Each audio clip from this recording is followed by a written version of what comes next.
waa shirkadii kareenta guryaha ee Rugsan Real Estate oo idin haysa guri kiraa oo ku yaala xaafadda Jigjiga yar.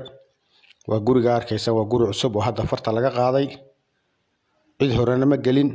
gurigu wuxuu ka kooban yahay 8 qol, waxa uu leeyahay 4 suuli, 2 qol baa dibadda ku yaala. qolka arkaysan hadda waa qolkii fadhiga iyo cuntadii oo wada socda. waa qolkaas sida wanaagsan loo dhisay ee weyn, waa fadhi iyo cunto isku yaala. haddana waxaan soo galnay hurdadu wata. waa qolka quruxda badan leh ee waafiga ah. kaasina waa baadkii hurdada, waa baadka quruxda badan leh ee sida casriga loo qalabeeyay. gurigu wuxuu leeyahay 4 suuli, 2 suuli gudaha ku yaalaan, 2na dibadda ku yaalaan oo waxa loogu tala galay waashbaanka oo suuli leh iyana ta shaqaalaha oo iyaduna suuli leh.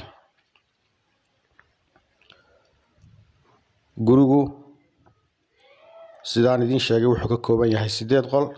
hadda waxa idin muuqda kachadii oo ku taala dibadda, waxaana ku sii garab yaala qolkii inta shaqaalaha iyo suuligeedii.